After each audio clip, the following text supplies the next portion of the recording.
இங்க ஒரு லேடி தனியால அவங்க 2 பொண்ணுங்களையும் வளர்க்கறதுக்கு ரொம்ப கஷ்டப்படுறாங்க. ஏன்னா பையனை பெத்து கொடுக்க முடியலன்ற ஒரே காரணத்துக்காக இவங்க புருஷன் வேற ஒரு பொண்ணை கல்யாணம் பண்ணிட்டு போயிடுறான். சோ இவங்க கிடைக்கிற வேலையெல்லாம் செஞ்சு அவங்க பொண்ணுங்களை பாத்துக்கிறாங்க. அப்படி இருக்க ஒரு நாள் வேலை செய்யற இடத்துல தெரியாம ஒருத்தர் மேல இடிச்சு கீழே விழுந்துடுறாங்க.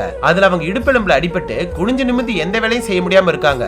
அதனாலயே இருந்த வேலையும் போயிடுது. சோ சாப்பிடறதுக்கே வழி இல்லாம வாழ்க்கையவே வெறுத்து போய் வாழ்க்கையை முடிச்சுக்கலாம் நினைக்கும் போது திடீர்னு அவங்க பொண்ணுங்க சத்தம் கேட்கவும் அவங்க பண்ணது எவ்வளவு பெரிய தப்புன்னு புரியுது. இத தூரத்துல இருந்து பாத்துட்டு இருந்த ஒரு ரோட்டு கடைக்காரரு ஒரு நிமிஷம் கண்ணு கலங்கிடுறாரு. உடனே இவங்க 2 பொண்ணுங்களையும் கூட்டிட்டு போய் ஃப்ரீயாவே சாப்பாடு கொடுத்து ஹெல்ப் பண்றாரு. அதுக்கப்புறம் இவங்களுக்கு மோமோஸ் நல்லா பண்ண தெரியும்னு அதையே ரோட்டு கடையில விக்கிறதுக்கு ஐடியா கொடுக்கறாரு. ஆனா இவங்க ரோட்ல கடை போட்டு வித்தாலும் இவங்களோட ஒரு மோமோஸ் கூட சேல் ஆக மாட்டேங்குது.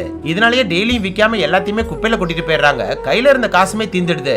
அடுத்த நாள் பார்த்தா அந்த ஆண்டவனே அனுப்புன மாதிரி ஒருத்தர் இவங்க கிட்ட வந்து மோமோஸ் வாங்கி சாப்பிடுறாரு. அவர் உள்ள இருக்கிற ஸ்டஃப் நல்லா இருக்கு, ஆனா மேல இருக்கிற மாவு தான் மொத்தமா இருக்குன்னு சொல்லிட்டு போறாரு. சோ அடுத்து எப்படி இந்த மாவை தின்னா பண்றதுன்னு செஞ்சு பாக்குறாங்க. இவங்க எவ்வளவுதான் ட்ரை பண்ணாலும் தின்னாவே வர மாட்டேங்குது. அப்பதான் அந்த ஏரியால இருக்கிற ஒரு பேக்கரியில சமோசா ஷீட்டை எப்படி இவ்வளவு தின்னா பண்றதுன்னு கேட்டு தெரிஞ்சுக்கிறாங்க. சோ அதே டெக்னிக்கை இவங்களும் யூஸ் பண்ணி பாக்குறாங்க. ஷீட் தின்னா வருது, ஆனா டேஸ்ட் மாறி இருக்கு. அதுக்கப்புறம் அதுல கொஞ்சம் உப்பு சேர்த்து இவங்க செய்யற அதே டேஸ்ட்டுக்கு கொண்டு வந்துடுறாங்க. அதுல இருந்து இவங்களோட மோமோஸ் கொஞ்சம் கொஞ்சமா சேல் ஆக ஆரம்பிச்சு பயங்கர பிஸி ஆயிடுறாங்க. இப்படியே நல்லா போயிட்டு இருக்க ஒரு நாள் அந்த ஏரியா டான் வந்து ரோட்டு கடையில இருக்கிறவங்க கிட்ட மாமல் வாங்குறதுக்காக வரான். வந்த இடத்துல அவங்க குரூப்ல இருக்கிற ஒருத்தன் இவங்க பொண்ணுங்க கிட்ட மோசமா நடந்துக்கிறான். உடனே அவங்க பொண்ணை காப்பாத்திக்க கையில கத்தி எடுத்துறாங்க. அதை பார்த்த அந்த டானுக்கு அவரோட அம்மா சின்ன வயசுல இவங்களை காப்பாத்துறதுக்காக கையில கத்தி எடுத்தது ஞாபகம் வருது. அப்பதான் இவங்க மோமோஸ் வாங்கி சாப்பிட்டு பாக்குறான். அதோட டேஸ்ட் ரொம்ப பிடிச்சு போய் இவங்க கிட்ட அதுக்கான காசை கொடுக்கறான். இத பார்த்த மார்க்கெட்ல இருந்த எல்லாருமே ஷாக் ஆயிடுறாங்க.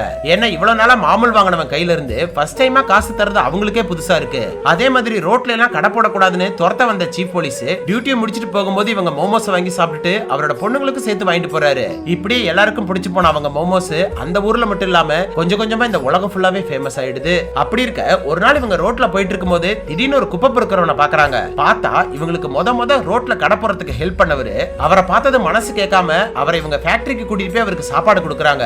அப்பதான் தெரியுது ஃபர்ஸ்ட் டைமா அவங்க கடைக்கு வந்த கஸ்டமரை ஆண்டவனா பார்த்து அனுப்பல, இவர்தான் அவரோட சொந்த காசை கொடுத்து போய் சாப்பிட்டு பார்க்க சொல்லி அனுப்பி வைக்கிறாரு. அது இவங்களுக்குமே தெரியும். சோ அப்படிப்பட்ட ஒரு நல்ல மனுஷனை இனிமேல் இவங்க கூடயே வச்சு பாத்துக்கணும்னு முடிவெடுக்கிறாங்க.